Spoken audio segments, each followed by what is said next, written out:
Greetings, gamer guys and gals. Welcome to part 47 of my Let's Play Fire Emblem 5, Thracia 776. And in today's episode, we're going to be continuing on with moving our units exactly where they all need to go, preparing for when our walls are breached.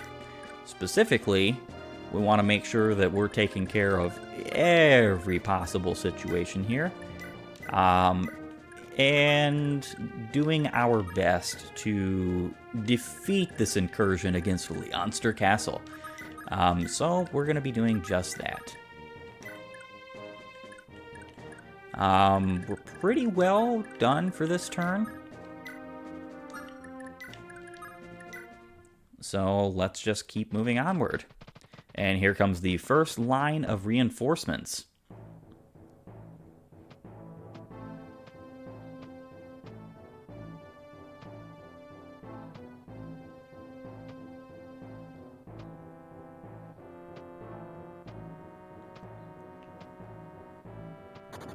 There we go. Broken wall.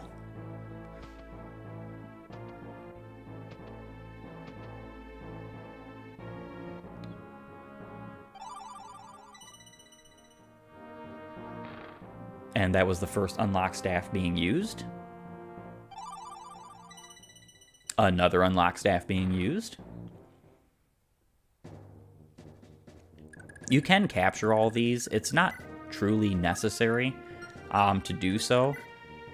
I try to get some, especially because it just makes for... I would love to get the Thunders as well, and the Fortifies. I think that would be very useful. So it's one of the reasons why I have units like Dean and Misha here. So what we're going to do here is we are going to blast away with the Wind Sword.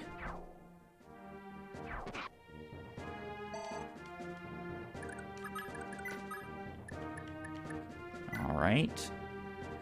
We do have a Master Sword we could give Dean here instead of wasting the Lightning Sword for the time being. And I think we're going to do just that.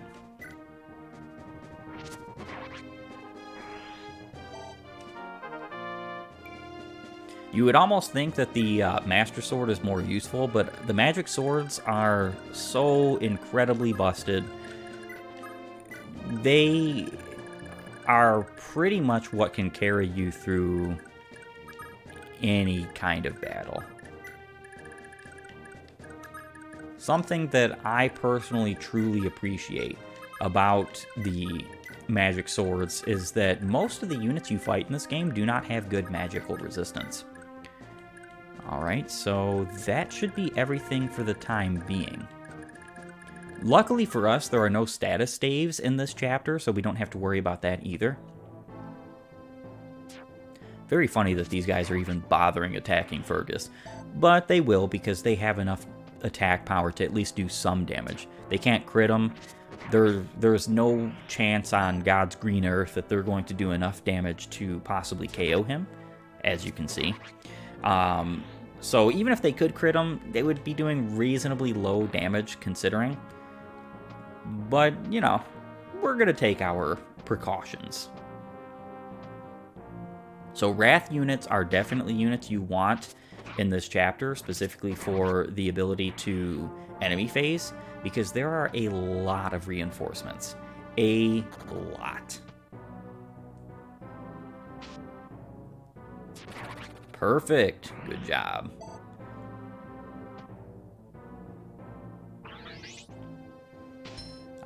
Xavier activating Pavis. Very nice.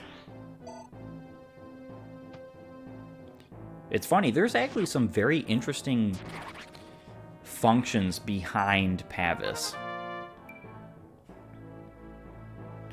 One of which being that I do believe your avoid is put down to 0 if you activate Pavis.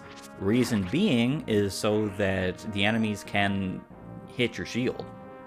It's sort of like how Luna is in this game. Luna cannot activate on a miss. So you're never going to see a miss when you activate Luna. Very nice.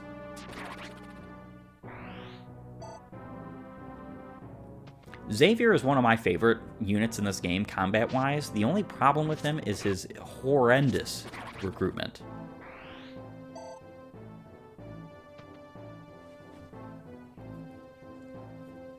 What you can do, however, is you can block all of the reinforcement zones in this chapter.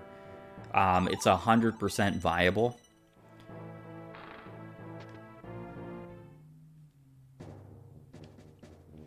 Alright, so we've got some things to do. I mean, we could crit here, but that's kind of a pretty wild thing to bank on. So we're just going to attack with the Iron Sword with Marita. She doesn't need anything stronger than that, honestly.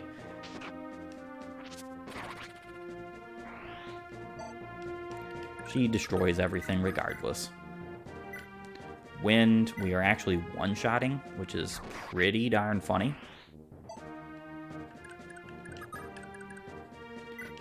And we'll use the Slim Sword on you. Perfect. Did just a little bit of damage, I would say. And we can actually go ahead and KO you here. Ooh. Wow. Ocean did not finish an enemy off? That's incredible.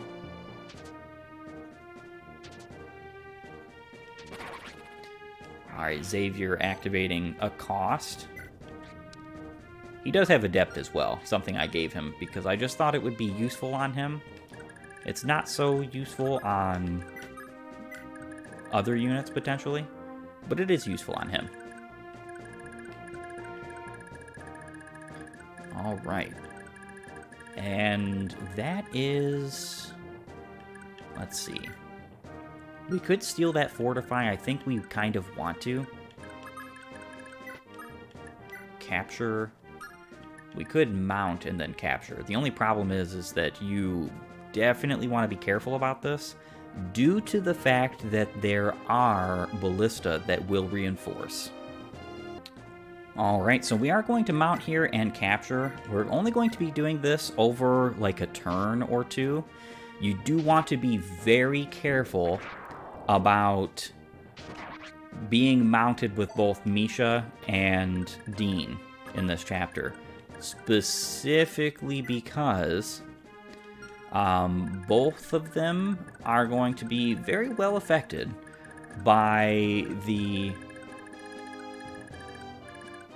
ballista that are going to reinforce at some point in this chapter. We can go ahead and just end our turn for the time being. Now, we do have a bunch of mages that just reinforced. They would seem like an incredible threat, but what's cool about them is as long as they have a chest key and there is a door to open, they will never, ever affect you. There is one door open, or one door closed, that they can open left. We're going to be making sure that that door stays closed basically for the rest of this chapter as long as we possibly can.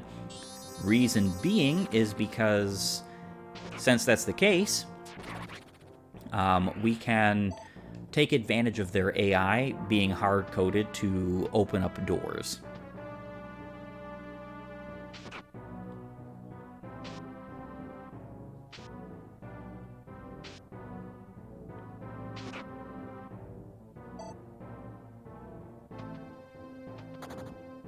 Finally, that wall is open. That's awesome. And as you can see, they could be taking pot shots at Ocean right now. A man who has very little magic to defend against such attacks. And he would be pretty well doomed from that.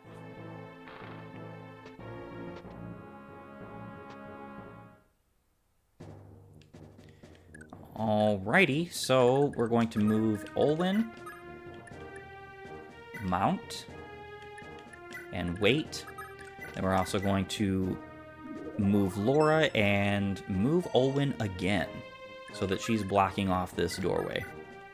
We can go ahead and whip out Thunder.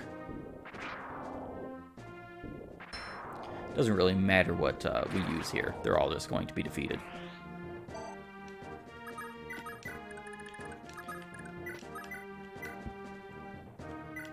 Misha can help clear out the rabble with her awesome wind sword.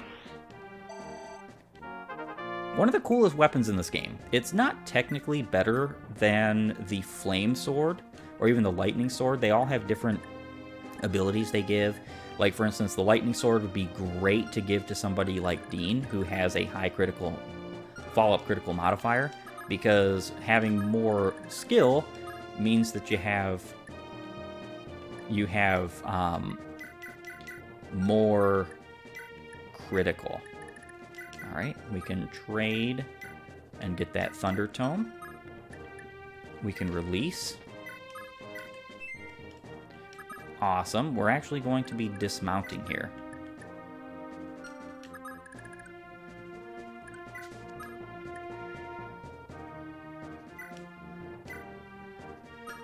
Perfect. We're also going to be taking out this bishop. We're going to capture him just because we would like the Fortify and the Thunder, though his unlock is destroyed, so we cannot get that.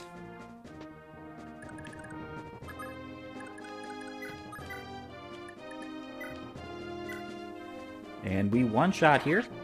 Very nice, Xavier.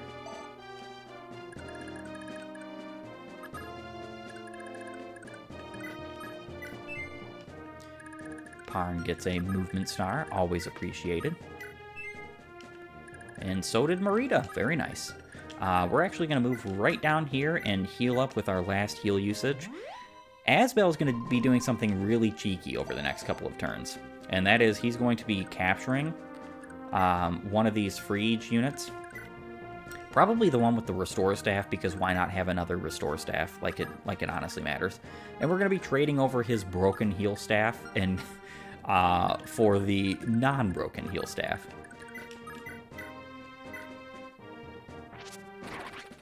And Marita just one-shot. She's probably going to end up being the boss killer here for Barot.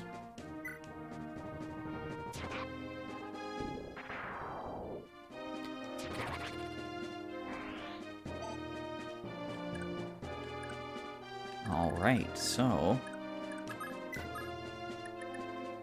mount and attack with the Brave Bow. Goodbye, friend.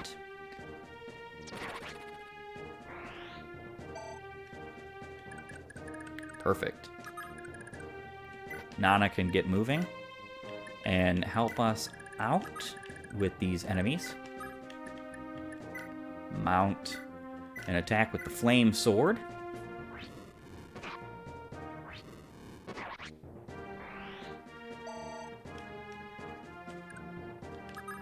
And we need to get Fergus moving as well. He could definitely help us with defeating some of the bosses and the enemies around the bosses.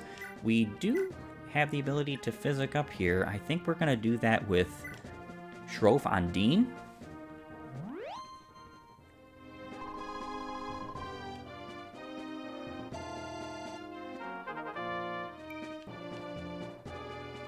And that's our turn.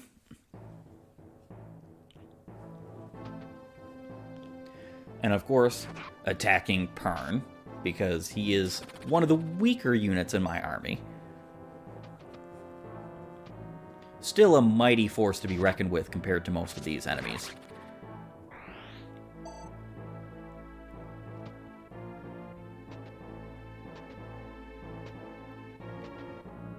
And as you can see, these mages could be attacking our units and just don't want to. Don't want anything to do with it. Alright, so now we're going to be moving on a bit and tackling these enemies. Move with Olwen here. And we're going to use Laura to move Olwen again.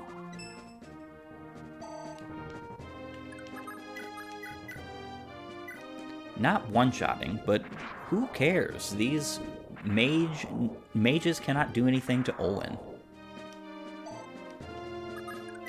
It does stink, though, that we did not get a KO there. Alright, Nana can come down here.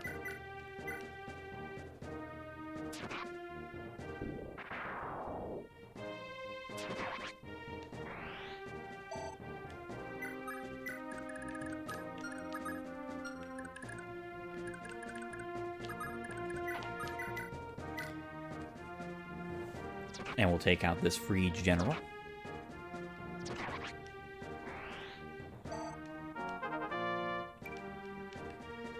Selphine is one of those units I would never give something like Adept to, just because she gets access, almost exclusive access, to the Brave Bow. I think there's only one other unit in this entire game who can use the Brave Bow at base, and that's Xavier. So... Master Sword. So yeah, you want to kind of be knowledgeable about that. You don't really want to give her Adept if she's going to have constantly access to a weapon that basically gives her Adept. So at least that's my opinion on the matter. Take the Fortify, the Thunder. We're going to just release you, get you out of the way. Of course, we're going to capture one of you. We're going to take that Heal Staff and Restore Staff off of you. And then we're going to trade the Heal Staff back to Asbel so he can actually have a Heal Staff that isn't totally used up.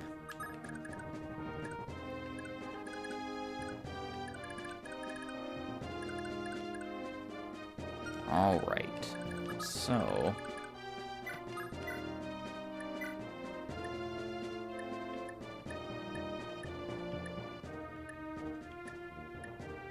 let's attack you.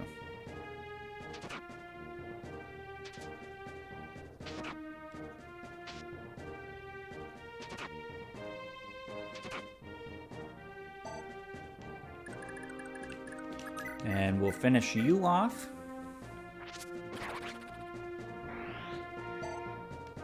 Perfect. And we'll also attack one of you. Doesn't matter who.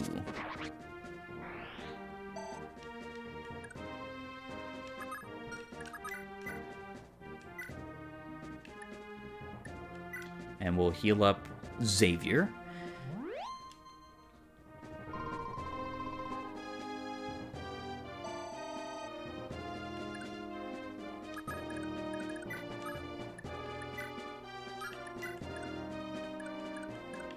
And that's our turn. And here comes the Ballista. Oh wow, he decided not to attack Xavier.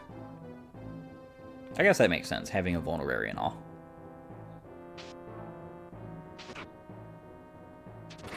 And you are gone. Goodbye. Again, the cool thing about Master Axes and Master Weapons, or any Brave Weapon for that matter, you get the effect of Wrath on both attacks when you're attacking again. Or when you're being attacked and you're countering. Yeah, Nana doesn't really care about your little tiny damage. Misha does, however, but that's part of the reason why we put Misha in range of that Ballista, is we wanted as many of them to divert their attacks to other folks as possible.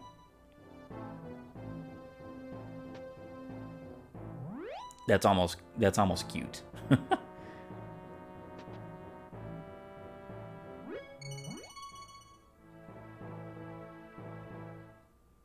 And he actually used Fortify. Wow. Alright, so for this turn, we're going to be doing something very necessary, in my opinion. We're going to be ensorceling.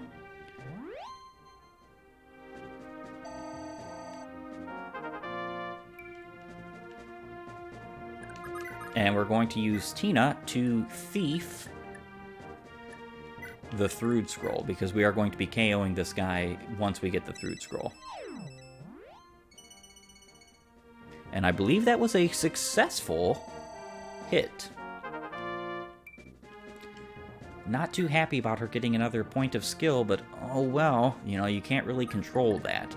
But now we have the Throod Scroll, which is awesome, so we can go ahead and finish off this boss immediately, which is exactly what we're going to be doing.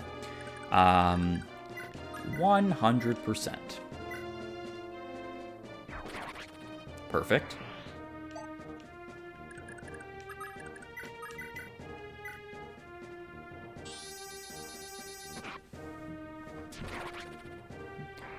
Parn, you're doing a fantastic job. Move you right here.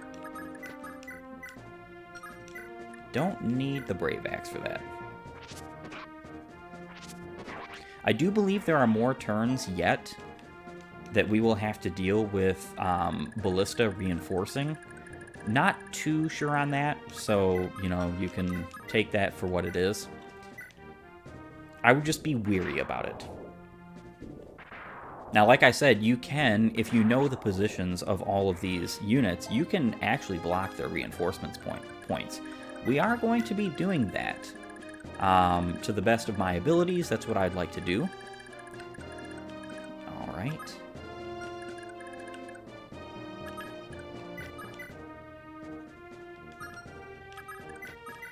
Yep, let's use the Wind Edge here.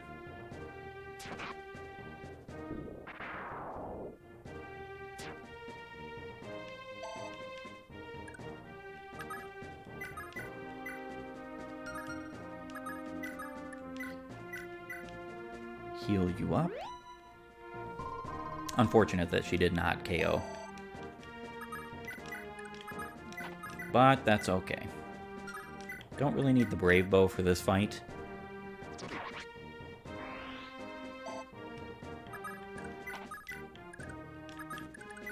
Alright, Nana, you can take out... Perfect.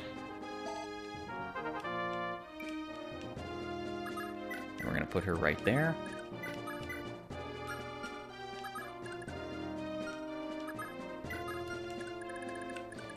We're going to have to put Xavier here. And take the Ballista out with Xavier, because I don't want Dean to do such and be in the way of these two generals.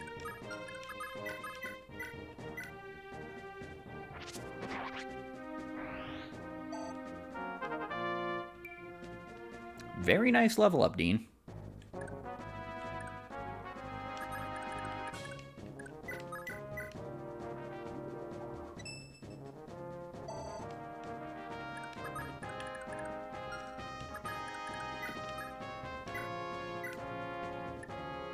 Yep, we could use bolting here to help with these guys, but I don't really want to, because they're just... If we don't KO, they're just going to continue on, and I don't really want that. Alright, Fergus, you need to come out of here like a year ago. That is the end of our turn, though, so we're going to end and wait for the enemies. Xavier should finish off both of these guys. Awesome. All he needs is one hit from his first attack, and they're just done.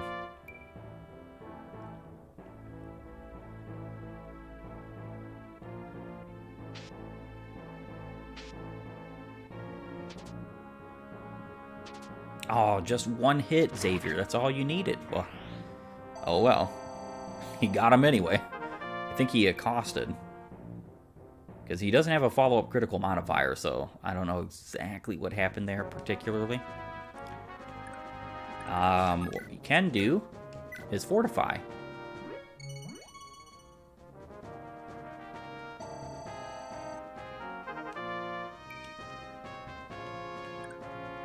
We want to move Misha and Dean as far away from here as possible so we can mount them away from potential Ballista reinforcements. We are going to move you here, you here, you here,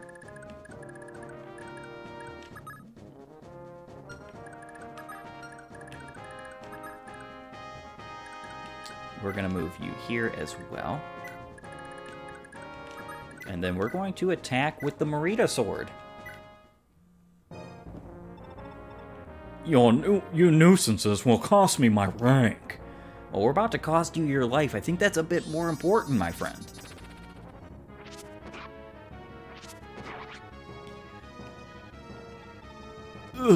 So this is where... Yes, this is where you were defeated.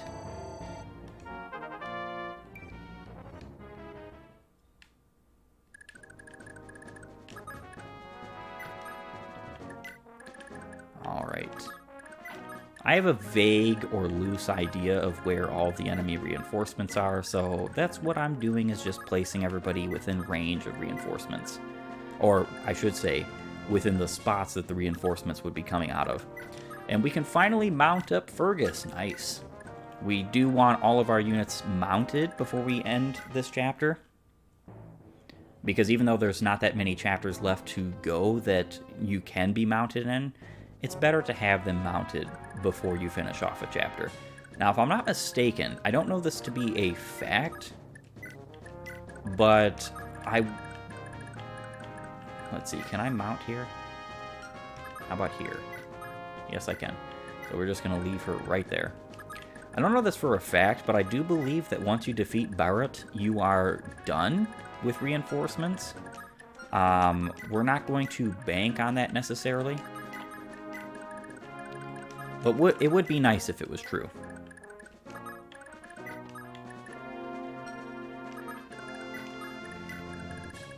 All right. With that being said, we're on the status of turn 10. We have to defend Leoster's throne for 15 turns and defeat Barrett. You have to do both. If you do not defeat Barrett at the end of the 15 turns, you lose. Keep that in mind.